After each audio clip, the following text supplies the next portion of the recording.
Alright, so if you got one of our TR-2 machines, this is how you put the control panel on. If you watched our video on the 4-player Slim, it's basically going to be the same thing, but there's just a couple of slight differences. So first things first, you're going to unwrap this. It'll be completely assembled, and you're going to want to grab 2 of these thumb screws right here so that we can secure it to the panel and then get the rest on. So I've got those. And I'm going to throw those in my pocket and we're going to head over to the machine. So you can move this with one person, but you know, if you want to for emotional support, then you can do that. So you're going to set it up on the machine, and there's going to be 4 pre-threaded holes. So we're just going to kind of line this up here. You'll see how this tab kind of goes up nice and close to the screen. That's how you know it's centered. And then you're gonna keep holding this front part right here so it doesn't slide forward. And we're gonna go ahead and tilt the top up. Now, if you look in here, you can see those 4 holes we need to do. So I'm gonna go into my pocket here, and I'm just gonna get 2 of these in first. And I'm gonna have them in not quite all the way tightened down, but just enough so it doesn't go anywhere. Because you may want to move the panel, you know, forward or back later down the road. Once you have one in, you can really you can stop basically bracing it with your hand as much. I'd still keep it there just in case. And then you'll grab your other screw and you'll go over to the other side.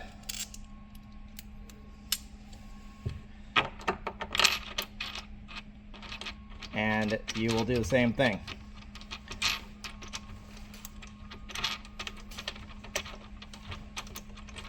Once you got those 2 in, you can let go. It's not going anywhere. Even if they're not all the way tightened down, I would just make sure that you have a little bit of pressure on the machine. From here, you can start connecting your different cables. So what we're gonna do is we're gonna reach through this opening, and there's gonna be a bunch of these little clips come through.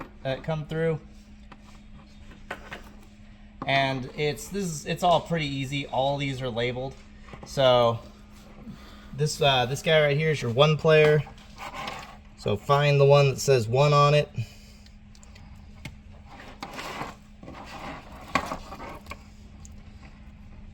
And connect it to number 1. You're going to push all the way in until you hear it click. Although you might not actually hear it on my microphone. And then just go ahead while you're at it. This is the lights for the trackball. You'll connect that up. From here, we got 2 player, which is going to be this one right here.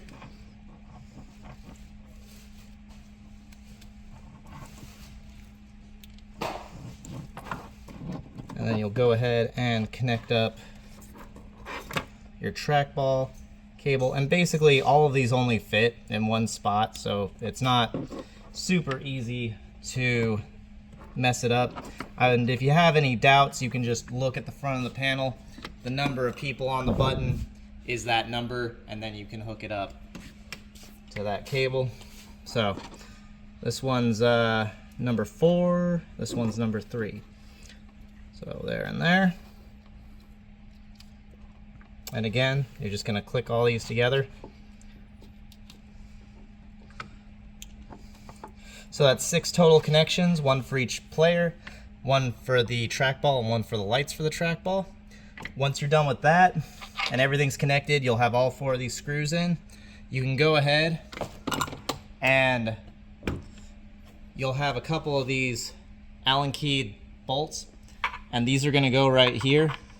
But what I would recommend first is turn on the machine, make sure all your controls work before you put the bolts in, so that if one of the connections is loose, you don't have to sit there unscrewing everything. And that's basically it.